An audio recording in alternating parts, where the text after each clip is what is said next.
السلام علیکم ورحمۃ اللہ وبرکاتہ۔ میں نے ابھی محترم و محتشم علامہ قاری زوار بہادر صاحب کی گفتگو سنی ہے، جس کا خلاصہ صرف اتنا ہے کہ اہل سنت والجماعت کو متحد اور متفق ہو جانا چاہیے، اور اس کام کے لیے قاری صاحب، مفتی صاحب دامت برکاتہم العالیہ کو ایک پیغام اور میسج دے رہے ہیں، عام طور پہ میڈیا پہ۔ پہلی بات تو یہ ہے کہ یہ میڈیا پہ پیغام نہیں دینا چاہیے۔ اگر قاری صاحب اس درد مندی کا اظہار کر رہے ہیں تو جائیں مفتی صاحب کے ساتھ ملاقات کریں، بیٹھیں اور تمام پہلوؤں پہ مفتی صاحب سے گفتگو کریں، مشاورت کریں، پھر دیکھیں کہ مفتی صاحب کیا فرما رہے ہیں، پھر آگے بڑھنے کی کوشش کریں۔ تو اس طرح میڈیا پہ آ کے اعلان کر دینا تو پھر ظاہر ہے کہ جب کچھ نہیں ہوگا تو قاری صاحب پھر ایک اور ویڈیو بنائیں گے، کہیں گے میں نے تو کہا تھا، مفتی صاحب نے ہماری بات ہی نہیں سنی،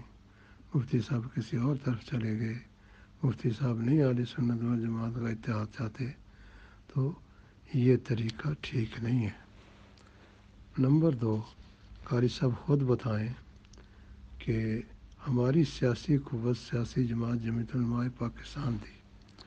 جمعیت علماء پاکستان ہمارے قائدین کی قیادت میں مجاہد ملت حضرت علامہ نیازی صاحب رحمۃ اللہ علیہ اور قائد اہل سنت علامہ شاہ احمد نورانی رحمۃ اللہ تعالیٰ علیہ، اپنی زندگی ہی میں یہ دونوں بزرگ الگ الگ ہو گئے تھے۔ پھر اس کے بعد جمعیت جو نورانی صاحب کی بلا رحمۃ اللہ علیہ کے تڑا تھا، اس کے اس وقت غالباً 2 یا 3 تڑے ہیں۔ تو نیاز صاحب رحمۃ اللہ علیہ کا بھی گروپ موجود ہے۔ تو قاری صاحب سے گزارش یہ ہے کہ قاری صاحب، جس اتحاد کو ہمارے بڑے بزرگ قائم نہیں رکھ سکے، آپ کی سوچ بہت اچھی ہے، تو آپ کی سوچ و فکر کو سلام ہے، تو آپ اندازہ لگائیں جو یہ موجودہ حالات ہیں، اب تو بہت ساری جماعتیں معرض وجود میں آ چکی ہیں، علاقائی بھی ہیں اور شہر کی بھی ہیں، صوبائی بھی ہیں۔ تو ان کو اکٹھا کرنا یہ کار دارد ہے۔ البتہ فقیر کی سوچ یہ کہتی ہے کہ مفتی صاحب سمیت اور جو اجلہ علماء اہل سنت والجماعت اس وقت موجود ہیں، وہ پنڈی سے جو ہے حضرت علامہ پیر سید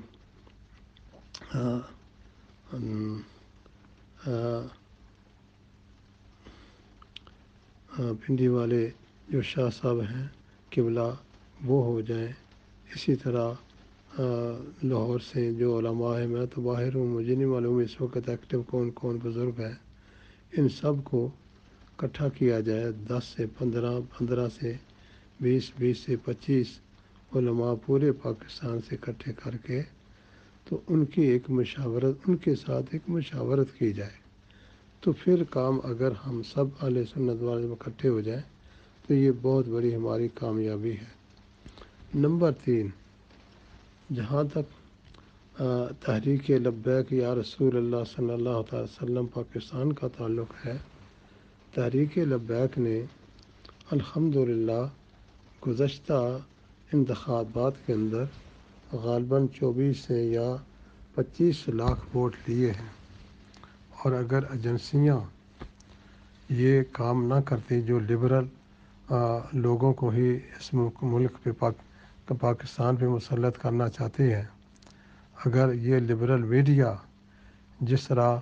نواز شریف کو، زرداری شریف کو اور پی ٹی آئی کو اور مولانا فضل الرحمان کو یا جماعت اسلامی کو جس طرح یہ میڈیا پہ دکھاتے تھے، اگر لبیک یا رسول اللہ، تحریک لبیک یا رسول اللہ پاکستان کو یہ دکھاتے اور پھر ایجنسیاں مداخلت نہ کرتیں، جیتی ہوئی سیٹوں کو وہ نہ ہرواتی، تو آج اسمبلی کے اندر الحمدللہ اہل سنت والجماعت کے عقیدہ ختم نبوت سے وفا کرنے والے، عزت رسول، حرمت رسول صلی اللہ تعالی وسلم پہ سب کچھ قربان کرنے کا ارادہ رکھنے والے،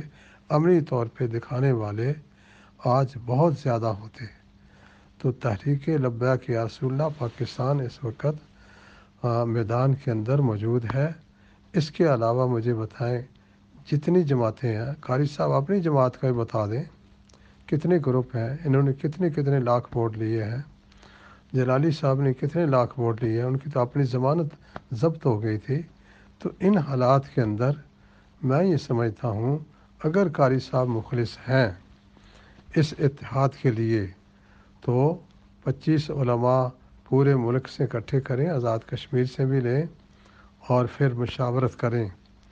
پھر آپ کی جو اس وقت فیلڈ کے اندر جماعت موجود ہے، اور انشاءاللہ اللہ کے فضل سے ہم اللہ سے امید رکھتے ہیں کہ تحریک لبیک پاکستان جو ہے آنے والے الیکشن کے اندر ایک بھرپور قوت بن کے سامنے آئے گی اور انشاءاللہ پوری طرح سے انتخابات میں حصہ لے گی۔ تو اگر سارے علماء، سارے فضلاء، سارے مشائخ اگر اس بات پہ جمع ہوتے ہیں کہ جو ایک ہمارا سیاسی ونگ کہہ لیں یا سیاسی جماعت کہہ لیں یا سیاسی ایک عظیم الشان تحریک کہہ لیں، تو پھر اس کے ساتھ مل کے سارے علماء، سارے مشائخ جو ہیں اگر کام کریں تو قاری صاحب آپ کہتے ہیں نا کہ ہم اسلام آباد میں دھرنا دے کے موجودہ گورنمنٹ سے اسلام نافذ کروا لیں گے، یہ اسلام کبھی نافذ نہیں کریں گے۔ ہاں البتہ اگر آپ سب متحد ہو کر اتفاق کے ساتھ تحریک کو مضبوط کریں تو انشاءاللہ تعالی الیکشن کے تھرو بھی ہم مثبت الحمدللہ ہم رزلٹ لے سکتے ہیں، چاروں صوبے میں بھی لے سکتے ہیں، مرکز میں بھی لے سکتے ہیں۔ تو اللہ تعالیٰ سے دعا ہے اللہ تعالیٰ اہل سنت کو جمع ہونے کی، اتفاق کرنے کی توفیق نصیب فرمائے۔ لیکن مجھے دال میں کالا نظر آتا ہے، چونکہ اس وقت فیلڈ کے اندر صرف اور صرف اہل سنت والجماعت کی جو تنظیم ہے وہ تحریک لبیک یا رسول اللہ پاکستان ہے۔ اگر اس کے خلاف کوئی اتحاد بنانا ہے یا اگر اس کو ڈاؤن کرنا ہے کہ چند علماء مشائخ مل کے، نام نہاد پارٹیاں مل کے کہیں کہ انہوں نے ہماری بات نہیں مانی ہے، ہم اہل سنت والجماعت کے نمائندہ ہیں، تو قاری صاحب اس نیکی سے باز آ جائیں، اس نیکی کو نیکی نہ سمجھیں، یہ ایک بہت بڑی خرابی اور بہت بڑا گناہ کا کام ہوگا۔ فقیر نے جو سمجھا، جو سوچا، جو فقیر کو جتنی سمجھ ہے، فقیر نے یہ سب کچھ کہہ دیا ہے۔ میری گزارش یہ ہے تمام سننے والے علماء، فضلاء، مشائخ، ائمہ اہل سنت والجماعت کی خدمت میں عرض ہے کہ اس وقت جو اہم ترین مسئلہ ہے وہ ہے جو قوت ہمارے پاس موجود ہے اسی کو مضبوط کریں تو انشاءاللہ مثبت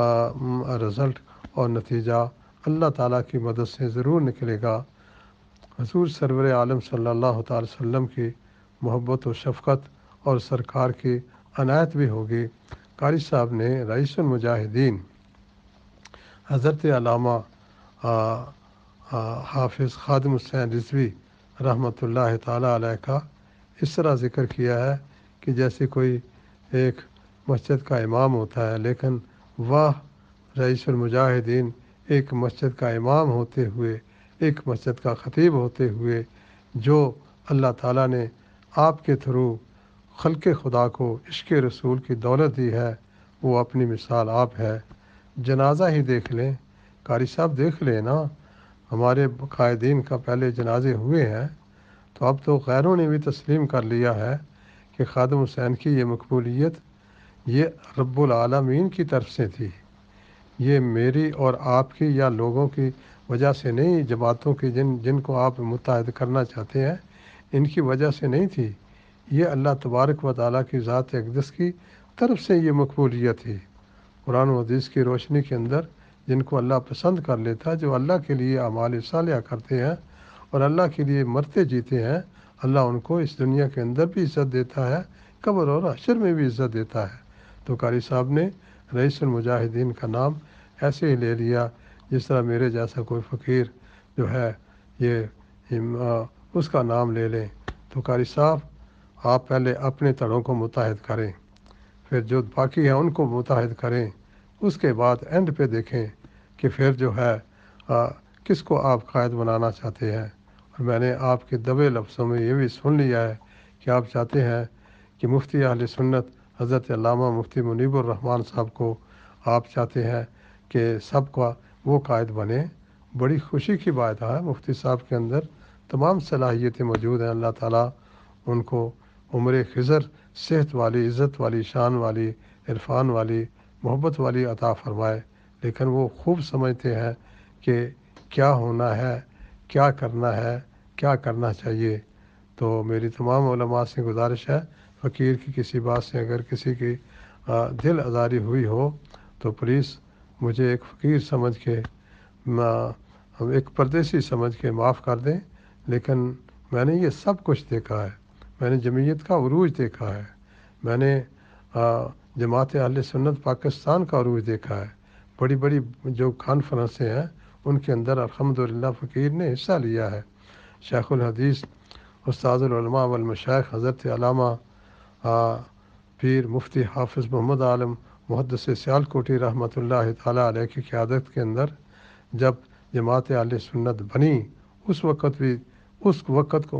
بھی میں شامل تھا جب ملتان کے اندر کانفرنس ہوئی، جب رائے بند کے اندر کانفرنس ہوئی، جہاں جہاں کانفرنسیں ہوتی رہی ہیں، جہاں الحمدللہ جمعیت کے پلیٹ فارم سے بھی کام کیا ہے، جماعت اہل سنت کے پلیٹ فارم سے بھی کام کیا ہے۔ سیالکوٹ کی سرزمین پر جب بڑے بڑے ہمارے اجتماعات ہوتے تھے جس میں قائد اہل سنت